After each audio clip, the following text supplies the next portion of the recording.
Caracas তখন ঘুমাচ্ছিল। রাস্তায় আলো কম, বিদ্যুৎ আসা যাওয়ার শহরটি অন্ধকারের সঙ্গে অভ্যস্ত। কিন্তু সেই রাতে এই অন্ধকার ছিল অন্যরকম।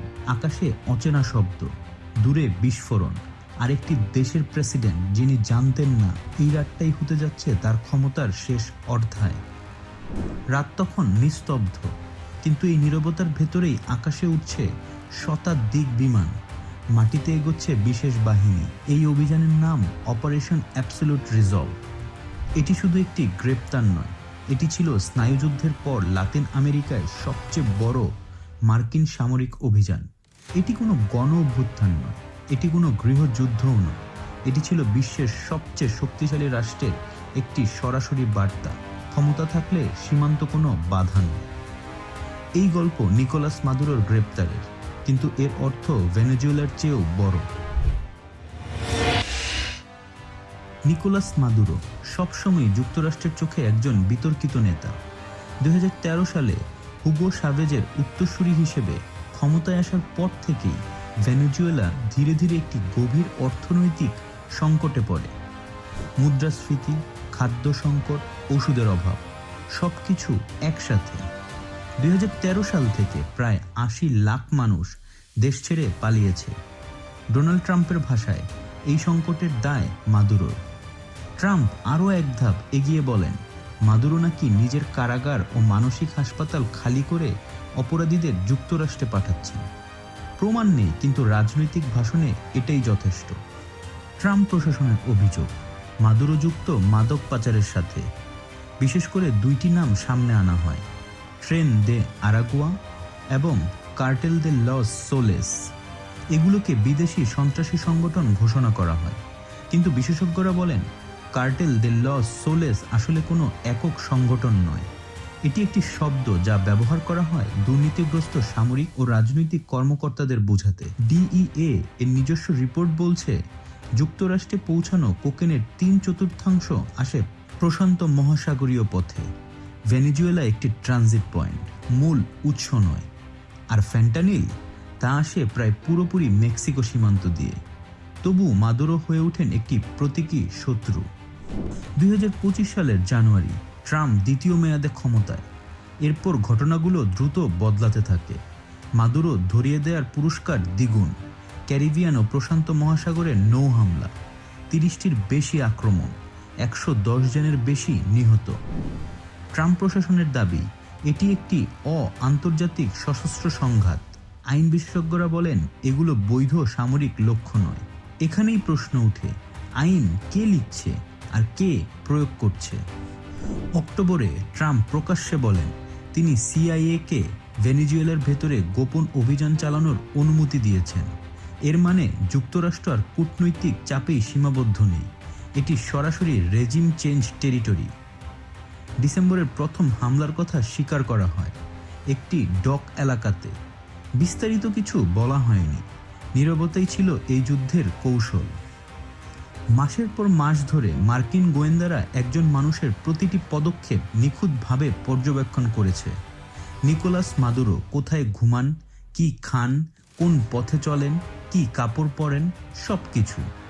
এই নজরদারিতে ছিল ছোট্ট একটি কার্যকর দল, যাদের মধ্যে ভেনেজুয়েলা সরকারের ভেতরের একটি সূত্রও সক্রিয় ছিল। একটি লক্ষ্য, সঠিক সময়। ডিসেম্বরের শুরুতে পরিকল্পনা চূড়ান্ত হয়। মার্কিন সেনাবাহিনীর এলিট ইউনিট কারাকাসে মাদুরোর প্রাসাদের সমান আকারের একটি নকল স্থাপনা তৈরি করে। প্রবেশপথ, দরজা ভাঙার কৌশল, আক্রমণের রুট, দিনের পর দিন মহড়া চলে। কংগ্রেসকে কিছুই জানানো হয়নি, কারণ এই অভিযান সম্পূর্ণ গোপন না থাকলে ব্যর্থ হতো। 4 দিন আগেই অভিযান শুরু হতে পারত, কিন্তু আবহাওয়া, মেঘের ঘনত্ব, দৃষ্টিসীমা সবকিছু মিলিয়ে অপেক্ষা করা হয়। শুক্রবার রাত 10:46 প্রেসিডেন্ট ডোনাল্ড ট্রাম্প শেষ নির্দেশ দেন, good luck and God speed. কারাকাসে তখন মাত্র মধ্যরাত শুরু। অন্ধকারই ছিল সবচেয়ে বড় মিত্র। 150-র বেশি বিমান, বোম্বার, ফাইটার জেট, নজরদারি বিমান। 2 ঘন্টা 24 মিনিটের অভিযান। ভেনেজুয়েলার আকাশ প্রতিরক্ষা ব্যবস্থা, সামরিক ঘাঁটি, বন্দর, একটির পর একটি লক্ষ্যবস্তু। কারাকাসের বেশিরভাগ আলো নিভিয়ে দেয়া হয়। একটি শহর ডুবে যায় অন্ধকারে। রাত 2টার দিকে বিকট বিস্ফোরণ, জানালা কেঁপে ওঠে, আকাশে ধোঁয়ার কুণ্ডলী, হেলিকপ্টারের বহর খুব নিচু দিয়ে উঠছে। একজন প্রত্যক্ষদর্শী বলেন, সবকিছু অন্ধকারে ঘটছিল, হঠাৎ হঠাৎ আলোর ঝলকানি। সোশ্যাল মিডিয়া ভরে যায় ভিডিও আর আতঙ্কে। এরপর শহরের ভেতরে ঢুকে মার্কিন এলিট বাহিনী, ডেল্টা ফোর্স। তাদের সাথে ছিল অত্যাধুনিক অস্ত্র আর ছিল একটি অদ্ভুত সরঞ্জাম, ব্লোডজ, স্টিলের দরজা কেটে ফেলার জন্য। মাদুরোর প্রাসাদ ছিল একটি নিশ্ছিদ্র সামরিক দুর্গ, কিন্তু এই রাতের জন্য সেটাও যথেষ্ট ছিল না। মাদুরো পালানোর চেষ্টা করেন, একটি নিরাপদ কক্ষ, কিন্তু ট্রাম্পের ভাষায় ওই দরজাটি 47 সেকেন্ডের মধ্যেই উড়িয়ে দেয়া যেত। তিনি দরজার পৌঁছেছিলেন, কিন্তু ঢুকতে পারেননি। ঠিক তখনই অভিযান শেষ হয়। নিকোলাস মাদুরো এবং তার স্ত্রী গ্রেপ্তার হন। ভোর 4:20 একটি হেলিকপ্টার ভেনেজুয়েলার আকাশ ছাড়ে। গন্তব্য নিউ ইয়র্ক। ডিইএ সদর দপ্তর। 1 ঘন্টা পর ডোনাল্ড ট্রাম্প ঘোষণা দেন, মাদুরো এখন আমেরিকায় বিচার ব্যবস্থার মুখোমুখি হবেন। ডিইএ সদর দপ্তর। হাতকড়া পরা মাদুরো একটি করিডোর দিয়ে হাঁটছেন, নীল কার্পেটে লেখা ডিইএ এনওয়াইডি। ভিডিও প্রকাশ করা হয়। এটি শুধু তথ্য নয়, এটি ছিল বার্তা। হাঁটার সময় মাদুরো বলেন, শুভ নববর্ষ, একটি বাক্য যা আরও বেশি প্রশ্ন তুলে। মাদুরোকে পাঠানো হয় ব্রুকলিনের মেট্রোপলিটন ডিটেনশন সেন্টারে, যেখানে আগে ছিলেন আর কেলি গিলেন ম্যাক্সওয়েল। কারাকাসে শুরু হয় বিক্ষোভ। ভাইস প্রেসিডেন্ট অন্তর্বর্তী প্রেসিডেন্ট হন। জাতিসংঘ মহাসচিব গভীর উদ্বেগ প্রকাশ করেন। রাশিয়া ও চীনের সমর্থনে নিরাপত্তা পরিষদের জরুরি বৈঠক। জাতিসংঘের ভাষা ছিল স্পষ্ট, এটি একটি বিপজ্জনক নজির। এই গল্প শুধু মাদুরোর নয়, এটি প্রশ্ন তুলে, একটি রাষ্ট্র আরেকটি রাষ্ট্রের প্রেসিডেন্টকে ধরে নিয়ে গেলে বিশ্ব ব্যবস্থা কোথায় দাঁড়ায়? এটি কি মাদকের বিরুদ্ধে যুদ্ধ, নাকি শক্তির নতুন ব্যাখ্যা? কারাকাসের সেই রাত ইতিহাস হয়ে গেছে, কিন্তু তার অভিঘাত শুধু শুরু।